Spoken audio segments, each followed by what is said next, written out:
The following program is rated D for dumb. And now, the voices of, I'm not exactly sure who this is and what they're saying. In either the account or in the email.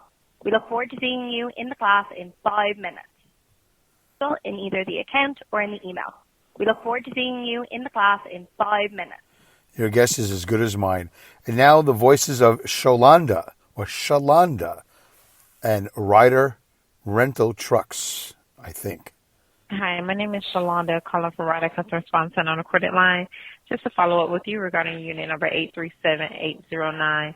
Just want to make sure that you made it safely to your home, Ryder Shaw Rensselaer, New York. If you get a chance, give us a call back at 1-866-477-0438. If not, be safe. Have a great one. Thank you, Shalanda. I appreciate it.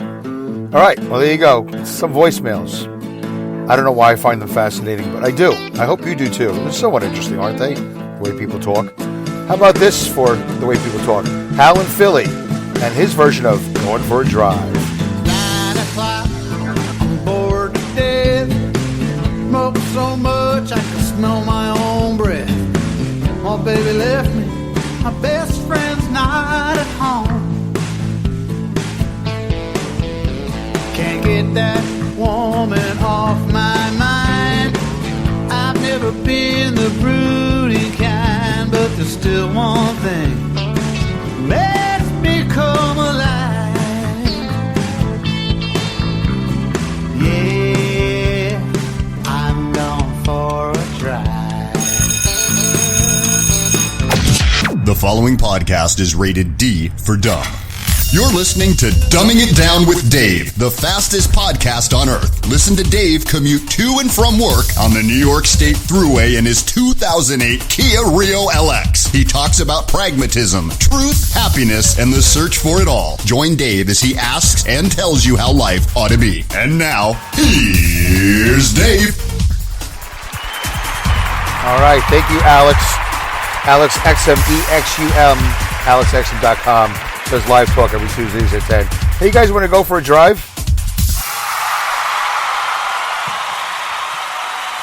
It sounds good. I like to go for a drive too. Except right now, we're just parked. We're parked in front of the house a little bit earlier than sometimes I have been on a Sunday night. I think it's the 12th of September. No, it's probably the 11th. The 11th of, no, not even September. Hey, it doesn't really matter. These shows are evergreen. They last forever. But it's sometime in the year 2020, I'm pretty sure. It's 9:23 p.m. I'm sitting in the Dodge Caravan, and I'm going to do a show. I'm going to do a half-hour show here. I'm going to do some listeners' comments. I just did some voicemails here. This one. Either the account or in the email. We look forward to seeing you in the class in 5 minutes.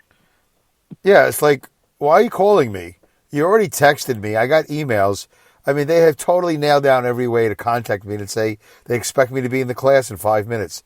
And, you know, when they call my cell phone and I let it go to voicemail, apparently the message just starts. So you just heard the end of that message. So not a great system.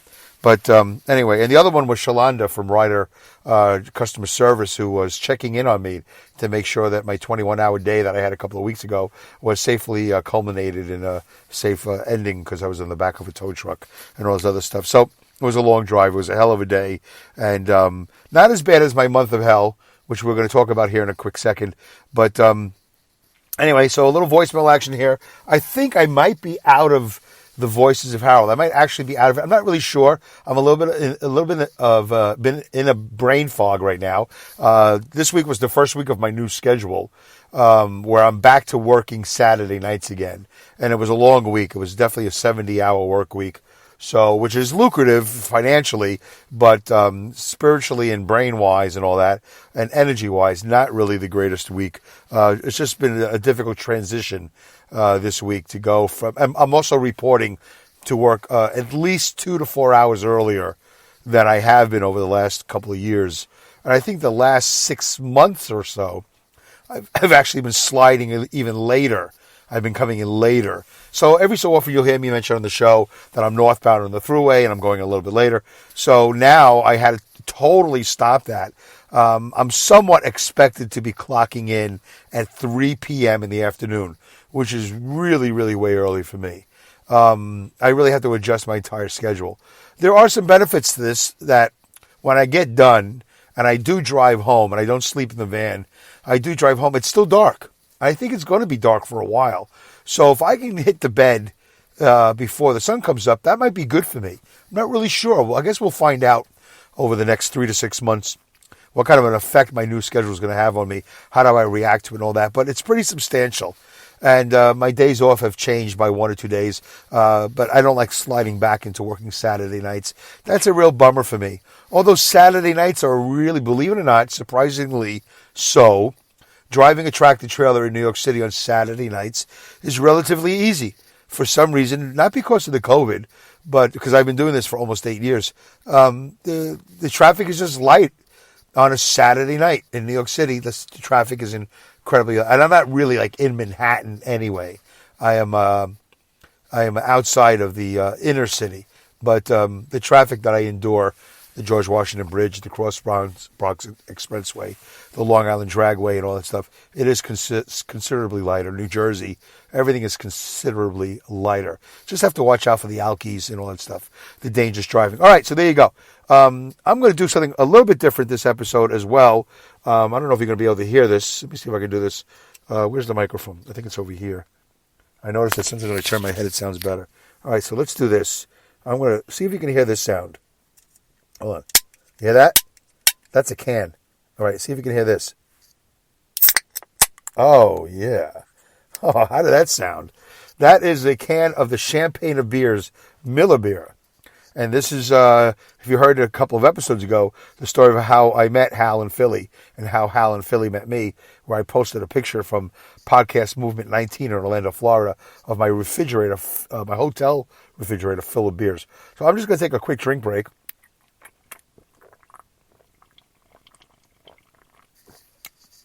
Oh, yeah. I'm celebrating my hard work week with a can of Miller Beer, sitting in my Dodge Caravan, 9:28 p.m., sitting outside my house in Saugerties, New York. All right, let's do it. I got it all queued up here. I hope I don't botch everything. So I thanked Alex, I thanked Hal in Philly, and I want to thank Linda from Awesome Insanity Surface Crash. Dystopia is the name of the podcast now, at least for now, but it is all under the auspices of what was it? Awesome Insanity Surface. Got one drink, I'm already buzzed. No, I'm not. Anyway, thank you everybody for contributing to the show. For those of you who have been engaging the last couple of episodes, we've had some interesting engagement. I hope to catch up to those episodes real soon. I let it slide, and I'm obsessed with catching up. I don't want to just dismiss it because your comments and your engagement is important to me. And I should have just stayed with it, like every week, do one bonus episode or two where we talk about the comments that you guys have left, and we create this community where we're having a conversation. For those of you who know me, and pretty much those of you who have been commenting know me. For some reason, I'm not able to get people who don't know me to engage with the show. That's the challenge for Dumbing It Down with Dave, in the future. I mean, in the present and in the future, to get people to listen to the show who don't know me. So other than 5 people, I don't know who's listening to the show because for some reason they don't engage. Now, that being said, I look at my numbers on Spreaker and says, oh yeah, some shows I get 120 listeners, sometimes 200. I get all these crazy numbers. They're in Canada, they're in Indonesia, they're all over they're all over the world. But a lot of countries I get no listeners at all, and I don't know why that is. Whatever. Maybe they're not English speaking. It doesn't matter. I'm not Joe Rogan. I'm not Mark Maron. I'm just Dave Canyon, truck driver. But I would expect, and I would love to see people posting. I don't know who this person is. Good. That's an authentic listener. Not that you're not authentic, but you know what I mean. People who don't know me, haven't met me. Pretty much everybody who comments the show either knows me or has met me, which is nice. I really appreciate that. You guys know that. On the other hand, it's nice to get a surprise comment every so often. You guys know that. So to make it easier, for those of you who are listening all over the world on Deezer, the Deezer app, I think based in France, now Geo Savin, JIOSAAVN or something like that, is my newest app podcast platform, and that's basically India. That's a very Indian-specific app for podcasting, and it's like their Spotify for some reason. Whatever reason, they've created yet another app, and it's country-specific, language-specific. I am on that app, and Spreaker, my podcast hosting platform, automatically distributes my show to JioSaavn. So I have now increased my potential audience to another 20 million people who live in India, whatever the crazy population is of India. Yet I have yet to see anybody from that part of the world respond to my show. To make it easier for you to do that, instead of typing, you might be listening on an app that doesn't have the ability to text your engagement with me, to text your comment. By the way, you can always go to Apple Podcasts and leave a 5-star rating and a written review. The rating is the 5 stars, which, all podcasters assume you're going to give us 5 stars. And then the review is what you write. But I think you could only basically write it once. It's not like you could write and respond to every show. So I created this thing called Google Phone. I created it. No, it's just, I have a phone number created with Google. And by the way, I guess it's not available in every country. From what I'm seeing on Facebook here and there, these people who post, I can't use Google Voice in my country. All right, whatever. So if you're in a country and you can use Google Voice, here's a way of doing it. It's called the Dumbing It Down with Dave Dumb Line. It's the hotline, but we call it the dumb line because, it's called Dumbing It Down with Dave.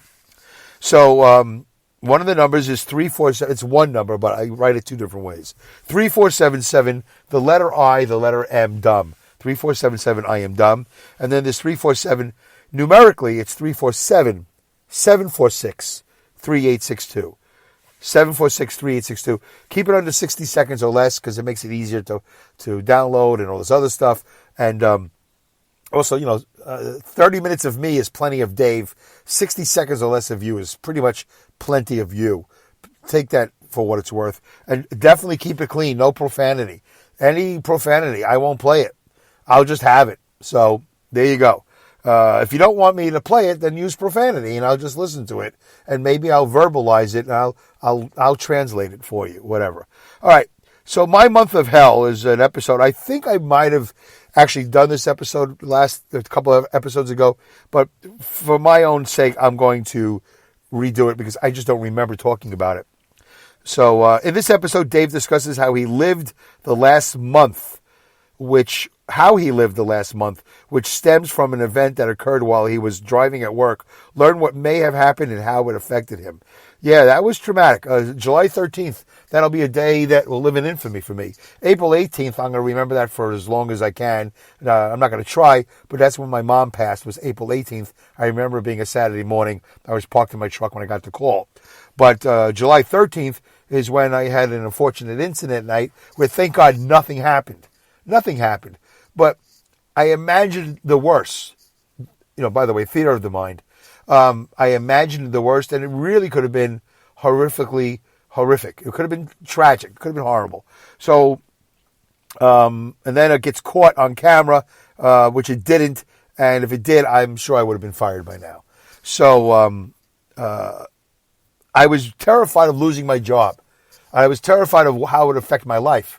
So it's interesting. I wasn't really so much concerned about losing my job because I wanted to be a truck driver so bad, but the job that I do, the driving of the truck in a safe manner, completing my mission on a daily basis, 14 to 16 hours a day, within the rules and the confines of society and, all that good stuff, the Department of Transportation and the FSMCA, whatever that's called, the Federal Motor Coach Safety Authority, all these things that I'm under the jurisdiction of, provides me with an income, which allows me to be the man that I am, which is not much of a man anymore, really, compared to the man I could have been or should have been. But it's good enough for society. It just is. I can have this Miller beer, which I'm going to have right now. And I can be overweight. I can be obese. I can have a slight case of ED, or more than a slight case of ED. I could have all these other issues, health issues, and all this other stuff, but still, the job provides me, it's a vehicle, to use a bad pun or whatever it is, for me to exist as a provider, to sit here in my Dodge Caravan that I'm still paying for. It's a luxury vehicle as far as I'm concerned. It's really beautiful. I love driving it, sitting. It's comfortable, listening to the Sirius satellite in it. It's all fantastic. So the job provides me with all this. The lawnmower that I use today to crush the leaves that are starting to fall. This is going to be my new month of hell, which is more pleasurable than that month of hell because I live in the woods. So this place is going to be littered with leaves now. And that's going to be my life every October.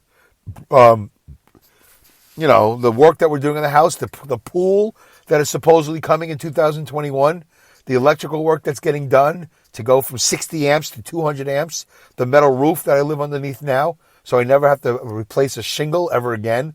The podcast studio that I may or may not be building, the camper that I may or may not be buying. When you think about the vacations that I may or may not be taking, the clothes, the food, all of this, the second mortgage, which I have to pay down, it's all based on this job. And without this job, I'd be in big trouble. Big trouble. So it really fueled my month of hell. So let's go to some quick comments here. I started off by saying, thank you for listening. I just wanted to give you some background as to why it was a month of hell for me, because I really thought, oh my God, this is all going to disappear. I'm going to be in big trouble. And then the worst case scenario, other than making no income, is that I would have to go reapply for a job. I would have to look into people's faces, the HR people, these, other trucking. It's the same trucking faces I've always looked into the face of. Some of them are toothless, some of them are not. Some of them are shaved, and some of them are not. Some of them are dirty, some of them are clean. Most of them are semi-intelligent. And when I say semi, I'm not trying to make a trucking joke, but there is a sort of, in quotes, quote unquote, semi-intelligence going on there. The trucking intelligence that I do and do not deal with, my company is definitely semi-intelligent. But they could be a little bit more than semi-intelligent. Anyway, so let me start off. So I wanted to give you that background to let you know that really it was terrifying. And then when it was over, it was quite a relief. And everything pales in comparison at this point, because now, even with the new schedule that I'm unhappy with and all this other stuff, I've really, instead of turned it up a notch, as far as, in one way, I can say, I've turned it up a notch. I really am paying attention to everything I do and going through the motions, as much as I can, because I want to get done. I want to get back, and I want to keep my job yet another day. I can't retire for a couple of years, so I could retire today, but financially might not be the smartest thing to do. So that's frustrating because I'm 57, and I'd rather be doing this full time, giving you a much better podcast, giving you a much better YouTube show, and whatever creative projects I have in mind. So the fact that it all could have disappeared, because I think I probably would have just shut down everything. Even though I wouldn't have had to, I could have afforded doing the podcast. I think my mental and spiritual space would have disappeared. I would have been like, no, I don't really feel like being Dumbing It Down with Dave anymore. I feel like being moron Dave, who lost the best adult job he's ever had, and just kind of sink into oblivion. I think that's probably what I would have done. I would have just shrunk, and I would have just said, goodbye podcast, goodbye YouTube, goodbye internet. I would have totally cut off every unnecessary dollar that goes to the internet, and so on and so forth. I would have probably deleted my account once again on Facebook. I did it years ago, and I enjoyed it. Being off Facebook, I think I was off Facebook for like a year or two. I would have enjoyed just sinking into the abyss and just saying goodbye to all of this. It would have been fine with me. And I would have just driven a truck for another company, made less money, and just kept my my head down and stirred no waves, created nothing. That's what I would have done. It would have been dark. But I know. So what would you do? Let's just say, for instance, because this show is always about human behavior. And as much as I want to do listeners' comments, I am now in the middle of a podcast. So we're, how many minutes we are into this? We are 20 minutes into this. Okay. So it's not going to be a great listeners' comment show, even though I had this plan to do listeners' comments. What would you do? Let's just say, for instance, by the way, it would have to be unexpectedly. So some of you are retired. That's a different story. But for those of you who are working, for those of you that were doing the full-time deal, not a part-time, because I know Hal, was semi-employed, and he had the gigs and all that other stuff. The COVID is a different situation. Yet, I would assume it's related. Hal's situation. Pat Maruki. Let's for whatever it is. I think you're in the recording industry. Let's say, for instance, done. No recording. Zero. And not that you walked away from it, but let's say it walked away from you, where you didn't expect it, where one day at 3:00 in the afternoon it all disappears. Like, now what? What do I do tomorrow? At this day and age in your life, where would I go? Who would I work for? Or what would I recreate? And how much time would it take me at this point in my life, at this age in my life? So if you lost it all, well, not lost it all, but if you lost that primary source of income, it's a daunting thought. And that's what was facing me. Because as a truck driver, I really can't go into any sort of, financial institution and say, oh, I'm here to be your accounts manager. Oh, I'm here to, it's very difficult with a high school education and not a college education. And not to mention, at the age of 57, to walk into where and do what? Retail? Convenience store? District manager after paying my dues as a clerk? Walmart? Of course, Walmart. That's the stocking shelves, working nights. What would I be wearing for clothing? I wear a uniform now, and I don't even have to fit it. I can modify my uniform. I could wear jeans if I really wanted to, until they crack down again, which they do every so often. So, where would I commute to? I can't work remotely. I don't have the computer skills. I don't know Excel and all that. So that was all part of the month of hell. It really was, absolutely was. So while we're at it, why don't I just finish off? I was supposed to do a part 3 of that. So, if in fact I did, so let's just do that now. Let's just get that over with. We'll just finish that off. So this will be my month of hell part 3. If in fact I did get caught on camera with whatever happened, and they fired me, which they would have been, according to the rules of engagement, that they've laid out for me, they would have been in their right to fire me. I would have thought it was wrong, because here's my thought. If you fired me, and they fired other drivers, and other drivers have reappeared in companies that are in competition with us, with my company, and they've just showed up in other trucking firms, which I know about.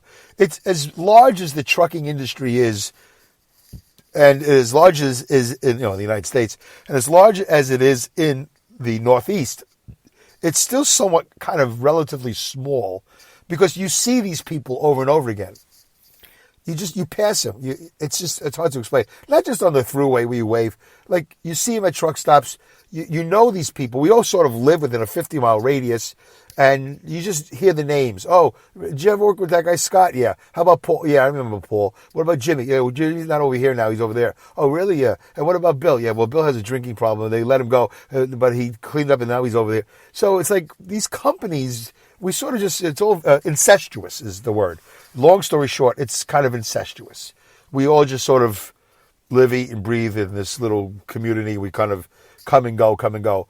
April will be 8 years for me at this company, and I don't think there's going to be another one. I think this will be it for me.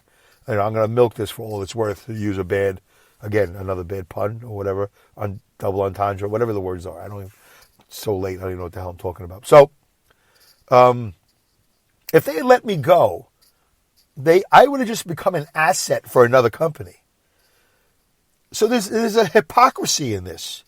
All right, Dave, within our guidelines, we have to let you go, which kind of gives me the opportunity to recreate myself, reinvent myself, and now I go to another company. Let's say Freihofer, which is a bread company here in the Northeast. I don't think they're national. They're a Northeast company.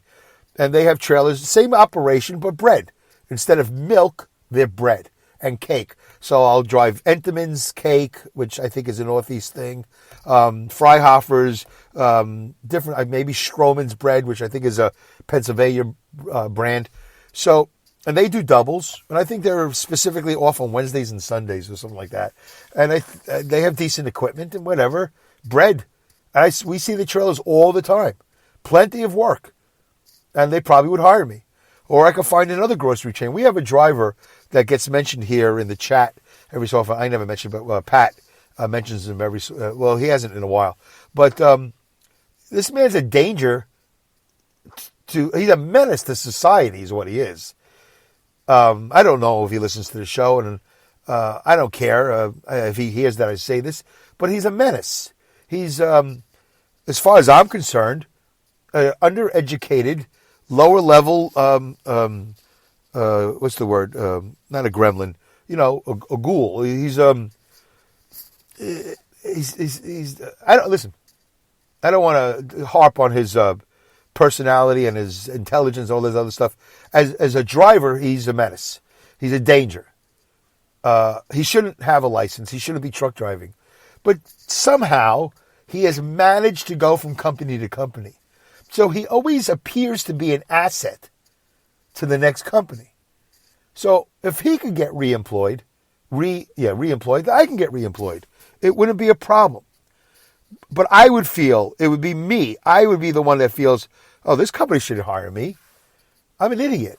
I'm incapable of maintaining, dignity and integrity and safety. All because I made one little mistake. All because I let my guard down. So that's another aspect of my month of hell, part 3, is when you let your guard down. It's just a moment. This is a short moment in time. But yet, the results can be catastrophic. So, I find it fascinating that they have fired drivers in the past, and they have gone on to be assets at other company, and some of them stay. They go to another company, and they just start a whole new career. So it's just fascinating. Well, you weren't good enough for here, but you're good enough for over there. Same driver, same job, everything's the same, except for whatever reason, this company said, we've had enough. And they're willing to take on the whole responsibility of rehiring and researching and starting all over, retraining, and whatever the costs are with that, they're willing to go through that instead of saying, listen, here's what we're going to do. We're going to find a way to keep you here, and we're going to retrain you and or whatever, because you're the devil we know, as opposed to the devil we don't know. They don't say that. So they would have unceremoniously just dismissed me had this gone on camera. I'm telling you that right now. There's no doubt in my mind that there's nobody that would have fought for me and go, you know what, Dave, we realize that as a human being, you have these momentary lapses of reason, which is an interesting sentence. As a human being, you have these momentary lapses of reason, and you let your guard down, you become less than. For 14 hours, you are equal to or more than. But for a brief moment in time, a momentary lapse in judgment, you are less than, which could have been horrifically fatal. But there's no forgiveness, because now it's on camera. And that just really, to me, doesn't work. Because it's on camera. We can't forgive you. We have it on camera. Everybody in corporate saw it. We can't turn our backs on this, because corporate is looking at us and going, well, you're going to fire this guy? Well, yeah, we have to now, because corporate sees it. But corporate didn't see it. Nobody saw it. There's nothing to see now. All I have is this theater that I've created about a situation that may or may not have happened. So maybe this was a little bit too long of a wait to finally get to my month of hell part 3. And there was more to it at one point, I think. But it's interesting that here I am. I'm still here. And by the way, not the first momentary lapse of reason I've had in my career. The biggest one at this particular job, but I've had them at other jobs. And I've had certain accidents at other jobs for all different reasons. But that's trucking. You're going to do 500 miles a day. At some point, there's going to be an issue. That's trucking. Same thing with NASA. You're going to send up 100 rockets into space. At some point, you're going to have a Challenger disaster, which could have been avoided. And by the way, there's a whole bunch of momentary lapses of reason. Look at that documentary on television, on Netflix. That was incredible. Look at that, The Final Flight. Watch that. I think you'll enjoy it. All right, well, I hope you enjoyed this. This turned out to be my month of hell part 3. And I hope you tune in next week. More listeners' comments. Thank you, Hal. Thank you for listening to this episode of Dumbing It Down with Dave. Goodbye, good day, good night, good luck, good riddance, good rats, Godspeed, and great skills. Take care. The champagne of beers.